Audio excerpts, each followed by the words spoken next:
What's up everybody, Anthony with grand.daddy.herps back again with another video. Yes! And in today's video, we're gonna talk all about lethal ball python combos. Now, what is a lethal ball python combo? A lethal ball python combo is when you breed two genes, either two copies of the same gene or one copy of a gene and a different copy of a different gene, and you put them together and you can potentially make a snake that's either deformed, kinked, or just will not make it out of the egg. It just automatically makes a snake that just is not viable. So I'm gonna talk about the different combinations. I'm also gonna talk about other things that may be like deformities or things that just cause wobble. So we'll go over all of that in this video. Stay tuned. All right guys, we are gonna do something a little bit different in this video. We're actually gonna shoot me in the live stream room. So first genes I'm going to talk about contain what's called the wobble. I will explain that in one of the very next clips here. I'm going to show you my fire mystic spider, which she expresses a very, I would say, medium to severe wobble. Definitely she expresses it. There's no denying it. I cannot hide it in that snake. I'm going to show you another spider example that has no wobble, but there are wobble in several different genes. I've got a list right here to help me memorize, because if I could memorize all these, I'd be a god, I swear. So genes that wobble, it's gonna be the spider gene, the woma gene, the hidden gene woma, the champagne, the super sable, and the powerball. So the powerball is a super spot nose. If you breed spot nose to spot nose, pretty frequently you're gonna get a snake that wobbles like a spider would. Same thing with the super sable. So I'm gonna show you again this spider gene. I'm gonna show you that wobble. Okay guys, so here you can see a fire mystic spider. This is actually one of the more severe examples of spider that I've ever worked with. When I got her as a baby, she actually had no signs of wobble. It didn't develop until probably about the 6 months to a year, month old mark, and then it just kind of came on heavy. She will corkscrew, she will wobble, she'll do all your typical spider signs. If I pick her up, she's just gonna go completely crazy. Now, because she's on a flat surface, it's actually really helping her out. But you can see her head just kind of spazzing out, kind of going all over the place. So that is the wobble. What you're seeing right now is actually a good example of what the wobble is. See, her head is wobbling side to side. Now, watch what happens when I pick her up. You're gonna see her kind of corkscrew. She's trying to find a flat surface. You can see her head going all over the place. Especially when there's food around, you'll see her head just kind of go all over the place. A regular ball python won't do that. Watch, I'll put her down and you'll see her just kind of wobble all over the place, trying to figure out where the flat surface is.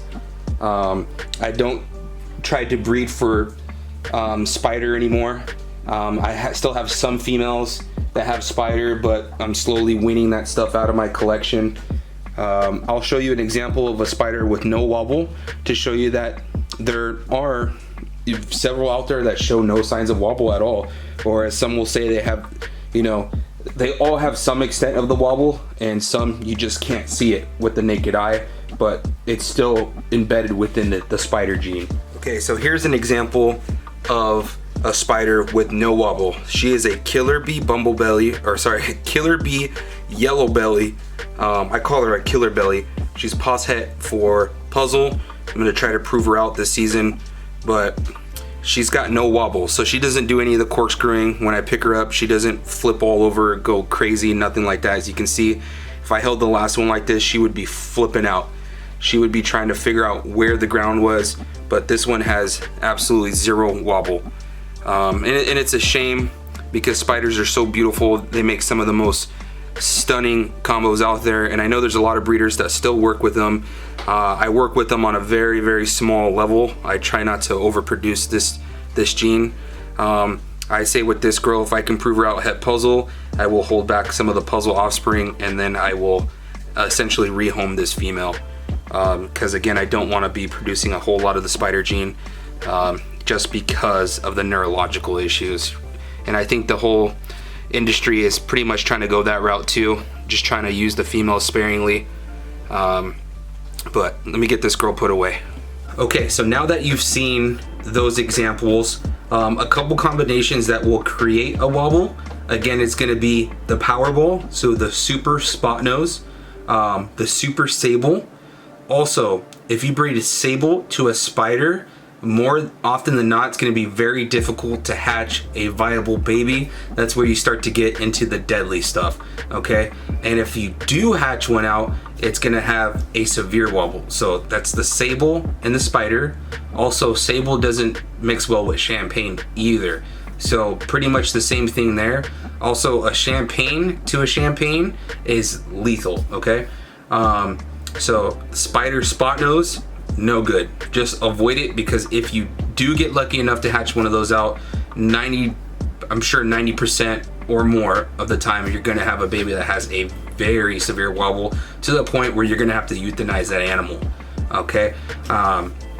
Champagne and spider, same thing. Pretty much all these genes I just explained, if you mix them one way or the other, it's gonna be bad news. It's gonna be either a severe wobble or it's gonna be a lethal combo.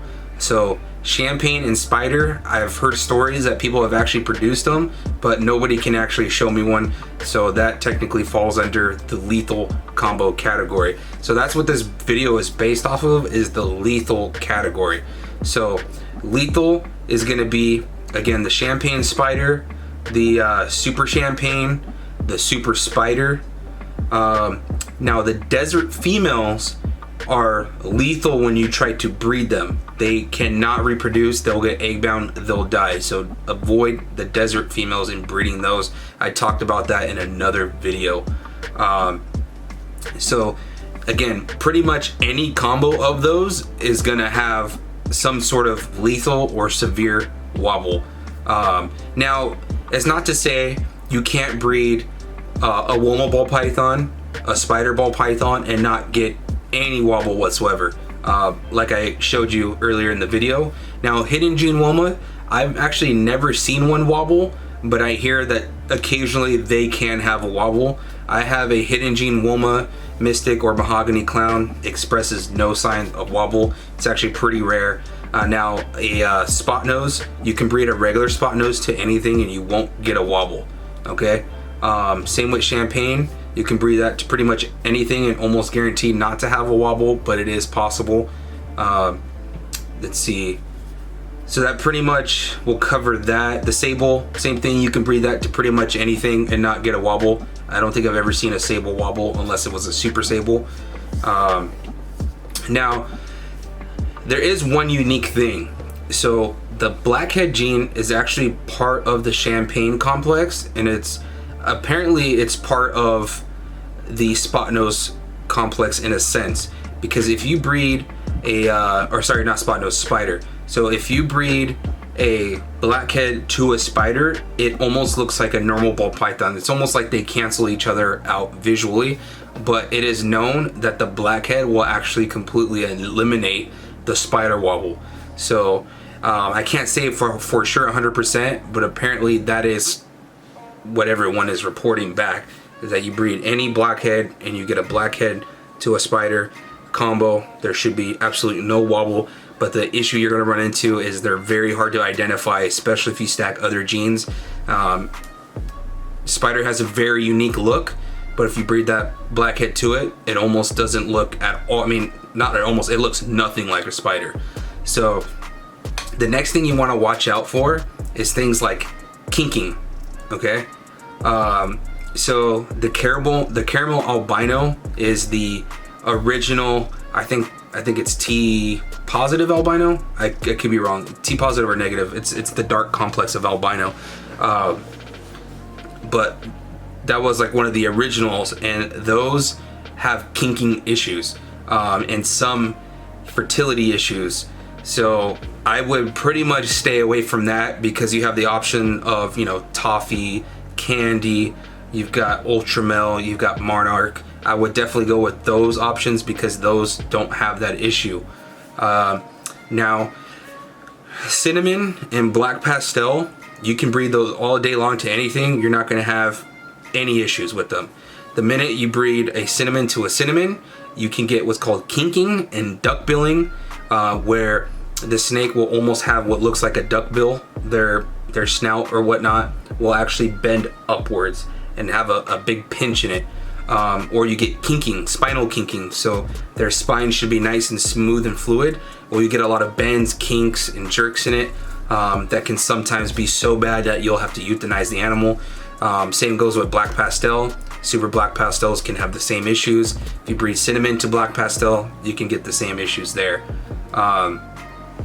Now, with the Bell complex, you have tons of genes. I'm gonna explain that in another video, but if you breed a butter to a butter, sometimes you can get messed up eyeballs. Same thing with lesser to lesser, you can get really messed up eyeballs. I've actually seen them before. So they call it bug eyes. It's almost like one eye is just humongous. It doesn't look right, it looks actually pretty horrible. Also, if you breed the lesser or the butter to piebald and you get a visual lesser or butter piebald, you're gonna get a solid white snake and the eyes are gonna be very small. I actually have a good friend of mine, Alden Palgi or Palgi Serpents on Instagram. He completely forgot that a butter in pied would make an all white snake with small eyes. He thought they were gonna come out looking like, like a butter would. But he hatched out 2 visual butter pieds and both of them had small eyeballs. So unfortunately, the value of them goes down and they have to be sold as pets, not meant for breeding. Now, essentially any super combo from the Bell complex is gonna run the risk of having bug eyes. So just keep that in mind, whenever you're doing the butter to butter, the lesser to lesser, the lesser to butter, the butter to lesser, all that stuff. So I remember years ago, I had bought a Mystic lesser from somebody and he disclosed that one of the eyes looked like it had a stuck eye cap. And I said, okay, no problem, that stuff will come off. Well, when I got it, one eye was really small and one eye was a bug eye and it wasn't a stuck cap. So it was a severely deformed snake in the eyes, so not good. So just keep that in mind when you're breeding supers. I haven't really seen a super Mojave with that issue, but not to say that it's not out there. So just be careful when you do your breedings there. And the last one that I'll throw in there, because it tends to end up on the list, is that the banana and the coral glow gene can sometimes be sex related, meaning they have what's called female makers and male makers. That's pretty much a whole nother topic, but essentially I'll break it down real quick. If you get a male maker and you breed it to a female, it doesn't matter if it's a normal, all of the visual bananas may end up being a male with I think a 1 in 10 odds that it'll be female. If you get a female banana and you breed it to whatever, about half the babies will be female, half will be male. Now if you get a female maker male, if he breeds that to a normal or anything, statistically most of the bananas should be female. And then there goes into, if you breed male maker to female maker, it gets real deep, but we'll have to save that for another video. That's pretty much all you're really gonna have to watch out for. If I miss some, please let me know, guys. I know the list is always growing every year. So just be careful with your pairings. Make sure you look at the list online. I do want to create some sort of a chart. That way I can keep it in my snake room and keep an eye on my pairings. That way I don't accidentally stumble into some of these lethal combos. Like for instance, I got the Hidden Gene Woma Mahogany / Mystic Clown Male. I want to make sure I don't put them to any of my spot nose clown stuff because that could be lethal. So just stuff like that you want to keep in mind. So yeah, we're gonna wrap this up. All right guys, hope you guys enjoyed the video. Certainly had fun talking about the different genetics that are not good for breeding. I hope all you new people that want to get into some breeding take this video into consideration when you're talking about breeding, your animals, or looking to make a breeding list or plans. Hopefully that might help you avoid potentially producing some, unhealthy animals, or putting 2 animals together. It's just gonna produce an absolute nightmare for you guys. So I really wanted to help you guys out. Also, if you missed yesterday's live stream, you're gonna want to click onto the channel, go to yesterday's video and watch it. We have a blast every Wednesday doing these live streams. Got some new people on this time. It's always fun. So we do the live streams every Wednesday from 6 p.m. to about 8 p.m. Sometimes a little earlier, sometimes a little bit later.